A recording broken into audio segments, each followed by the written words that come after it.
Greetings, residents. I'm speaking to you today from your front porch here at the administration building in Carnwath Farms off of Wheeler Hill Road in your town of Wappinger.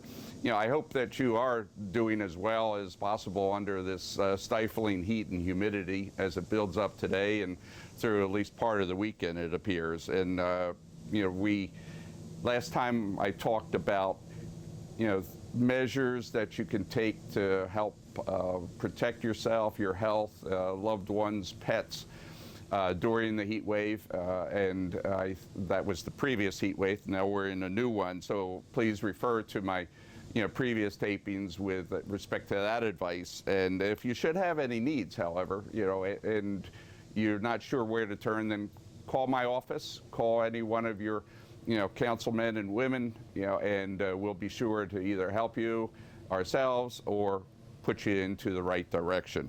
Today, I have several items that I'm going to discuss with you. The first and foremost is relating to our water conservation initiatives, and as the water is boiling in a sense at your home, we really need to be conscious of how we water our plants and take care of our lawns.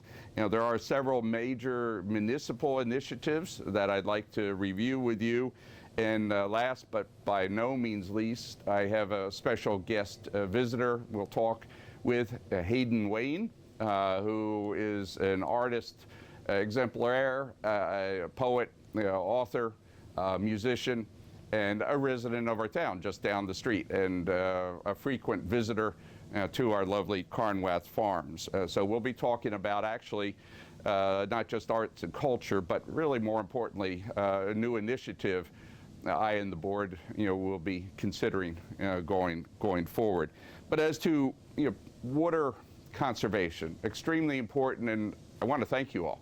You've been doing a great job with respect to those who are on our town municipal water lines, and I'll talk about private residents' wells in a few minutes. We have, as you know, in the United Wappinger Water District, extended our wells.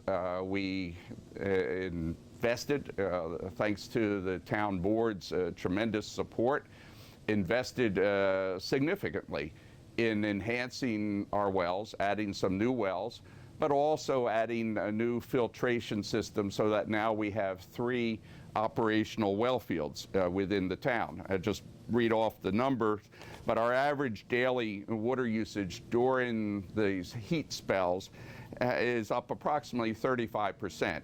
And this with a peak day of 70% off of our average time. On an average day, not in the heat wave, we are drawing out of the wells around 1 million gallons of water a day for the town of Wappinger.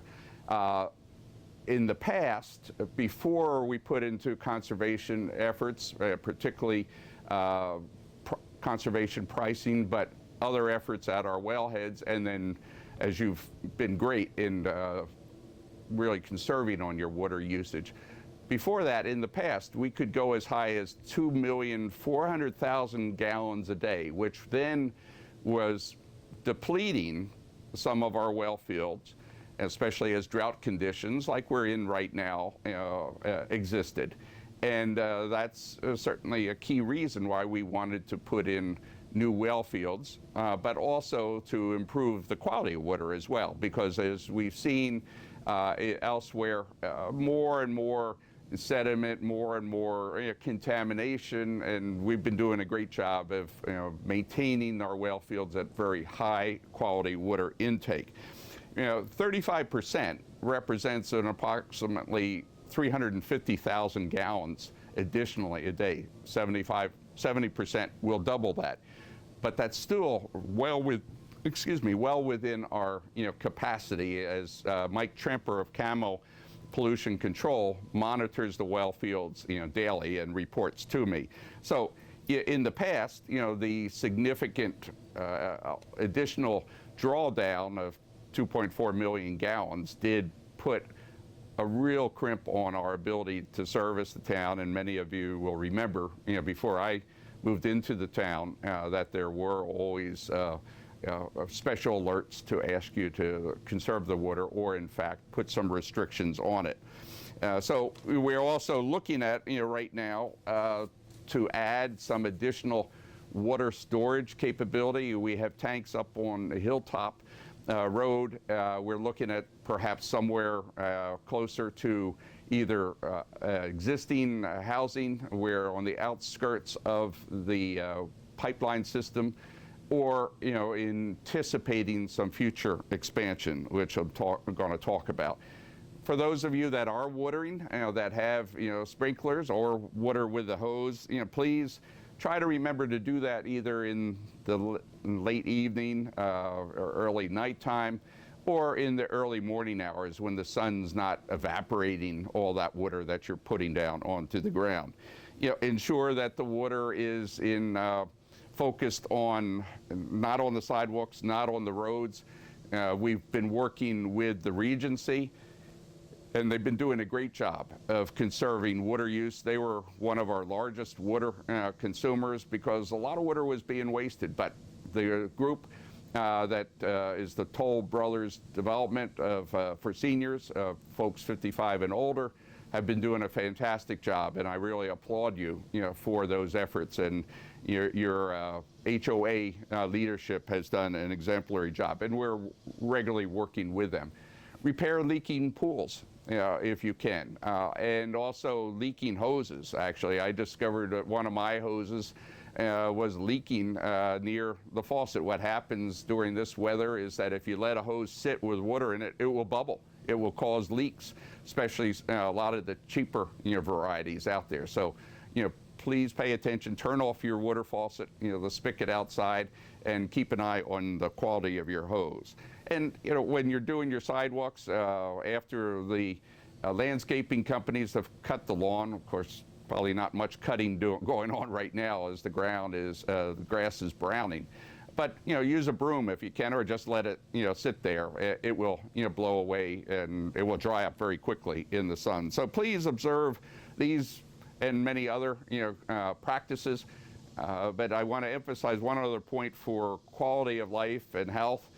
Please don't forget your animals that are outside. Make sure they have plenty of water, or make sure if you have a bird bath, you keep it filled. I check it every night. So keep a reminder of that. And always, of course, your family, your friends, make sure you hydrate.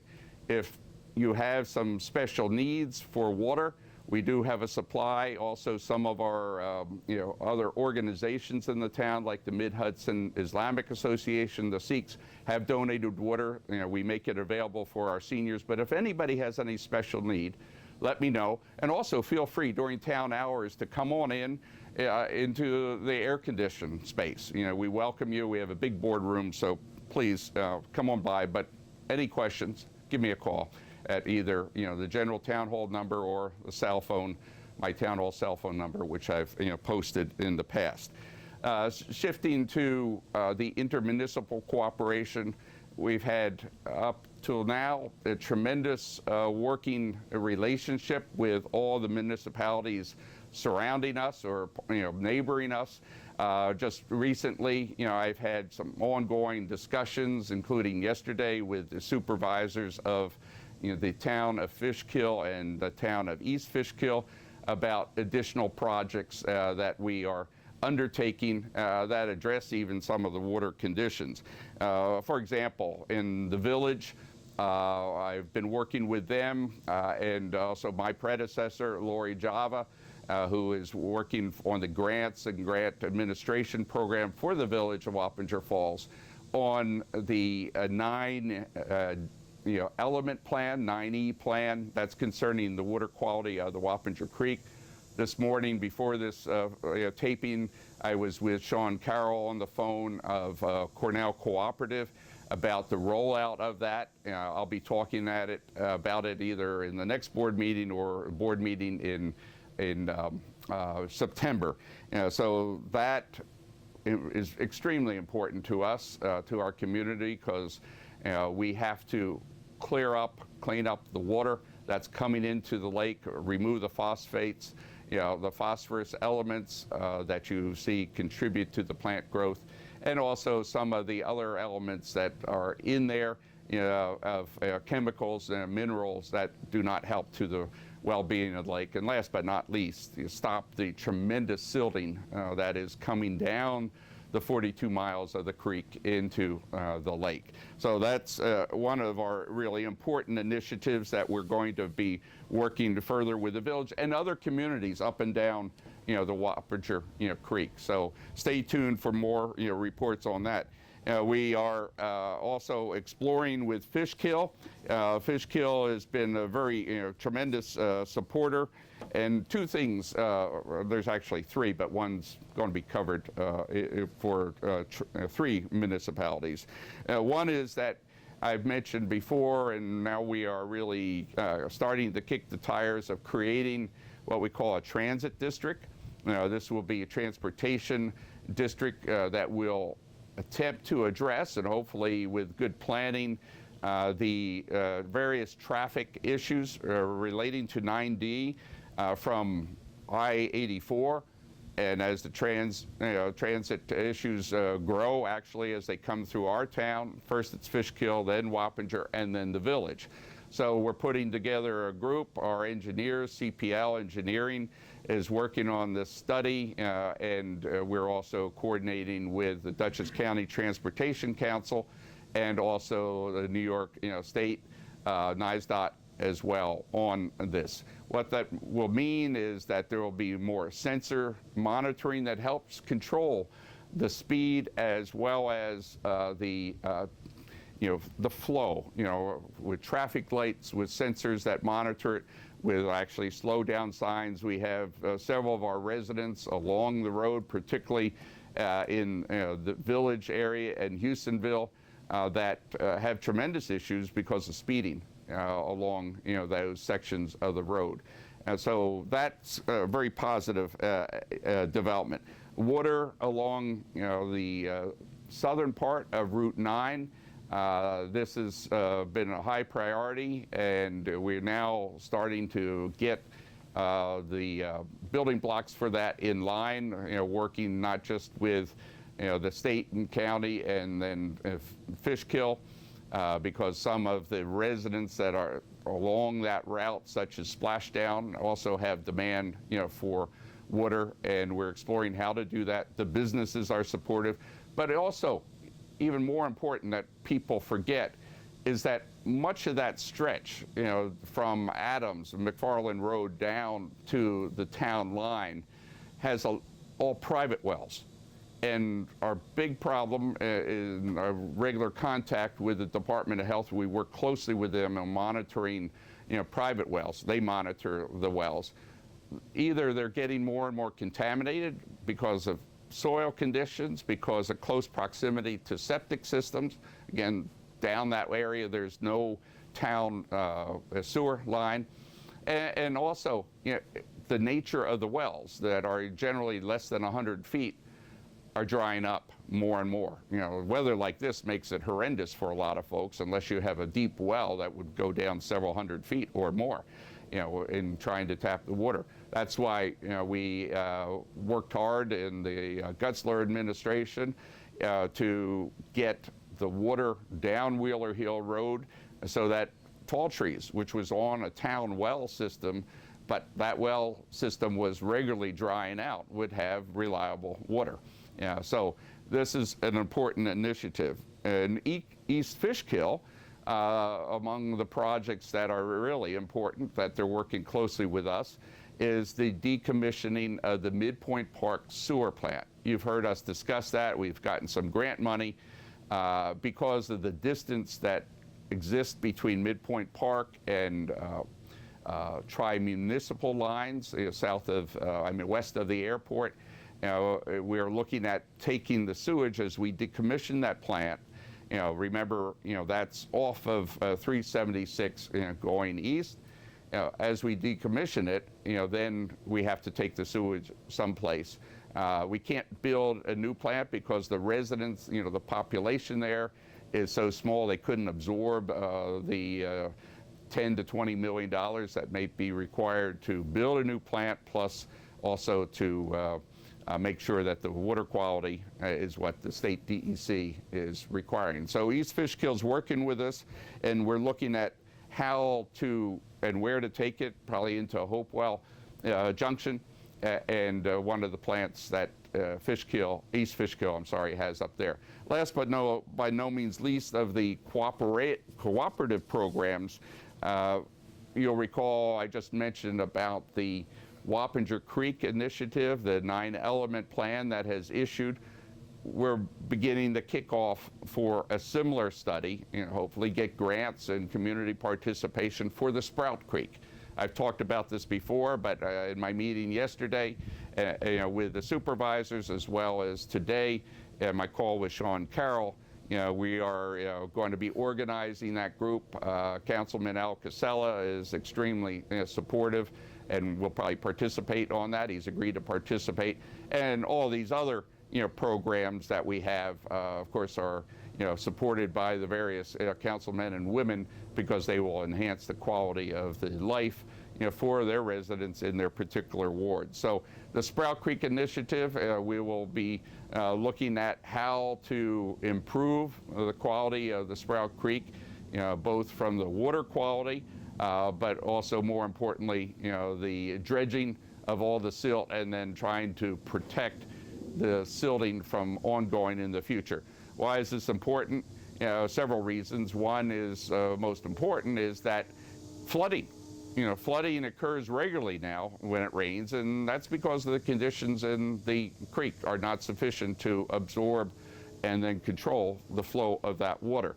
Second is that we want to ensure the viability of our 2 well fields. We have 2 well fields, water well fields, at Meadowwood and Hilltop along the Sprout Creek. So we can't have contaminants coming in the water and then that also percolate down ultimately to the well fields. Yes, we have different filters that address that, as we do over at the Atlas Fields over on the Wappinger Creek. So some very important initiatives that will be continuing to roll out during the months ahead. So thank you for your support and ongoing assistance with respect to those projects.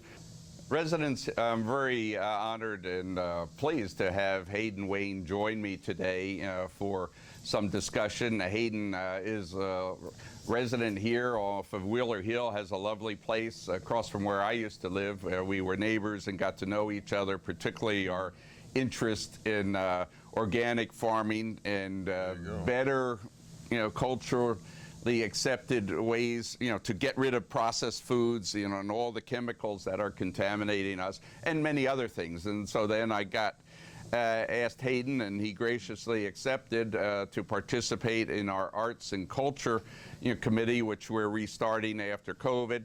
Hayden is a very accomplished global artist, and why don't you just briefly, a couple minutes. Hayden knows, because his reputation is that he can go on forever and actually lose people because of his great intellect. So Hayden, just briefly mention what you're doing. Peace is the preamble, right? Yeah. No, I'm a composer of librettist. Good morning. Thank you, Richard. You're welcome. No, we're joined at the hip in the consideration of the extraordinary, limitless potential.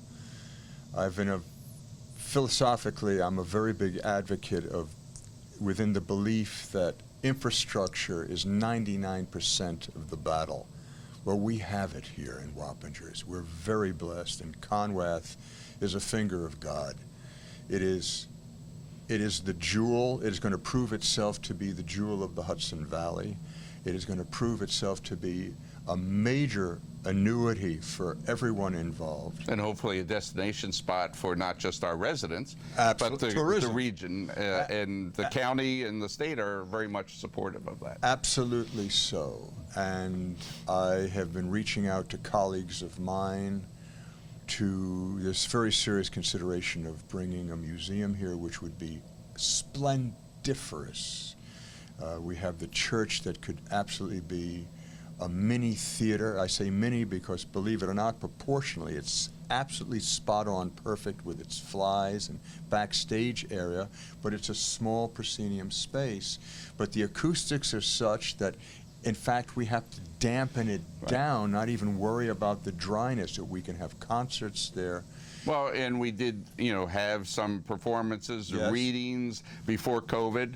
Hayden was gracious to donate, some equipment The lighting, yes. And we've had, of course, our legislator Joey Cavassini has been as well a champion before me of doing something here. That's how I got into politics, to Absolutely. protect it, right? And Joey and his family with the Sports Museum, Right. which is a beautiful little jewel within the 1958 building. And yes, I remember when we launched our first reading, I had poet laureates from Beacon, from Orange County, read. The potential is, as I said, is endless. We now are on a precipice to recognize, not so much to be as erudite as we can talking about what is wrong, because there's really no time for that anymore, but to specifically look at solutions and be a part of the synergy of solutions. And I'm telling you, Ball, that we are sitting on this property that is going to be the envy of so many communities across the country, let alone within this state. So, with the board's, strong support, which will continue. Of course, have not just the sports museum and other aspects, but now, as you know, we've gotten the community garden, Yes. that the Kolbs have been working with us on, because we have an agreement with them, and that you and I can take a walk up there just behind this building. But we're looking at a variety of activities in addition to those that have already happened. And tell us, Hayden had come to the board and had spoken to the board about some of his ideas, arts and culture, looking at some of the positions we have. So as an outgrowth of that and their encouragement, right? Yes. Councilwoman Bettina, She's Chris been Phillips, wonderful. Yes, Al Casella, Bill, of Al course. and Bill, of course. Oh, no. have been. And so these are out of that- proactive people Right. for our benefit, Right. people. And out of that, discussion, actually, Hayden and I have talked, and he's putting together a proposal with really a well-recognized individual who I learned this morning in talking with him is going to be doing some investigations in the U-boat that's in the Chesapeake Bay. Yes. Quite fascinating individual. But tell us a little bit about what you envision as to the proposal. You've already talked a little bit about it, but this one particularly, with was Frederick, right? What was With Philip. Philip, Laporta. right? Philip Laporta. Yeah. The potential here is remarkable. Let's go building by building. We could take the mansion and immediately turn that into a museum. The ice house could be turned into an ornithologic documentation center. There's really nothing else to do with that space because of the But looking out over the land, And they're all the cutting down some of the scrub and all the pines. migration of birds that we can right. shotgun, meaning microphones and video. The various, we have a plethora. The variety of birds here is truly remarkable. And I'm sure that as an educational center as well as an EPA consideration, we should be susceptible for grants. What about the that way. big 1958 Reese, cultural center, wherein lies the sports museum, which we certainly intend to keep there. But you had some ideas. I'm saving that kind of for last go because ahead. that's the big one. What about this building here? We're sitting on the front chapel. porch. The chapel is self-explanatory from the standpoint of concert facility. You have the carriage house, which in the French design is a magnificent structure. One in its of own right. the few of that architectural design is in here. the whole It's Hudson obvious, Valley. it's a landmark consideration. There's no question about that. That could be phenomenal for, again, arts performances. We have other classroom club meetings. We have classroom facility here at the administration house. Now let's get to the 1958 building, that huge building which will house the old dormitory. the old building. dormitory. So we have a commissary area down there that we can have for recreational purposes for all, specifically our elderly population. I'm a firm believer that you want to neutralize the aspect of your aging, become a mentor to a young person who may not have been given a direction in their life and teach them the skill sets you have. And you'll remember that Poughkeepsie, the county, Right. took over the old Y building. Yes. A couple years ago. We had announcements, Marcus Molinaro, Rob Rollison, right? Mm-hmm. And part of the idea, which that we discussed, was the hub and spoke, and Carnwath being a spoke for those Absolutely. youth activities, the innovation center for youth, get them more involved, helping them get some skill sets. This is part of what we can do, right? And listen, we're not talking about like just throwing some seeds just to fall into a philosophy that we're doing the right thing. Think about this. I'm a tribal elder. Certainly chronologically speaking, I fall into that quite comfortably. But all my brethren and sisters out there who have these remarkable skill sets, Richard and I concur on this. We should send a flyer out immediately and have everybody document their skill sets that we have within this community, that we can teach young people to give them apprenticeship even while they're still in high school. And we're working with District Superintendent Dwight Bonk, because Yes. he's very receptive to this idea and doing more even here out at Carnwath. So. This becomes magic because then we keep work within the community correct. as opposed to thinking that we're going to be underbid by some national company that takes their money. You wrote an eloquent editorial about that last year, about how the taxes are taken out of the community, whereas we can have the work done within our own local pool of refined craftsmen who will be developed Right. through our elderly population. Wow, it's a win-win-win-win. And we have many engineers that have retired from IBM, right? That also can teach computer skills and the new digital age. I rest my case. The micro minutia of the specificity of the anthropological reality of this, you talk to Richard. Richard has all the files on this. And I'm saying to you, get excited, because all of a sudden you will stop time. You will be so excited in your mentorship of a young person and watch how you become more the student as you the teacher in their eyes. It is a truth. This is an indigenous truth, and we have to embark upon this. As far as that big rectangular building, that could be so subsetted into lets for artistic people, for residencies, for those paying their rents. They could easily and generate don't forget $250,000 a year in rents alone to self-perpetuate this. And Joey and I had outlined, this, and don't forget, we're want to put in a new community center thanks to grant monies, but tell us about the kitchen. I mean, that's something that you salivate over as far as the potential. This is very funny. If we turn the mansion into a museum, in the back corner, as you're going further up the hill, is a full industrial level kitchen that can become a dispensary of food, another source of income for all kinds of events that are here.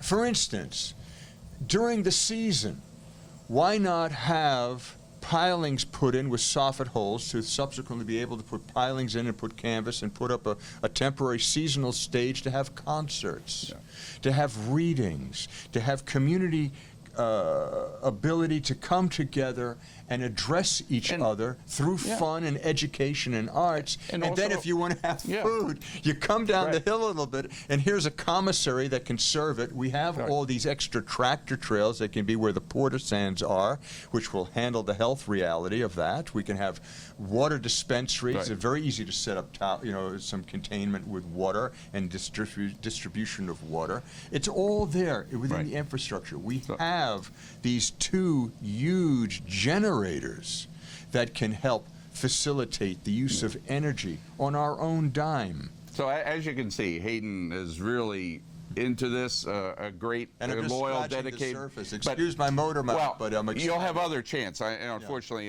to No, keep this it's fine. taping short, we need to cut it. But The cameraman just hung himself but by we the are- mic stand, by the way. He's over there.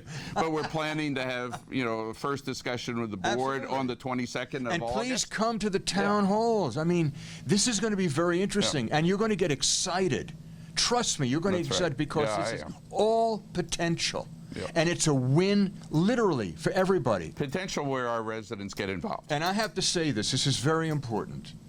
I am partyless. I am not a conservative or a liberal. I'm a humanist, dedicated to doing the right thing. It is time now that we all step to the fore and air our opinions and be open to all opinions and look for the synergistic resolve to make this all happen for the betterment Right. of all. Yep.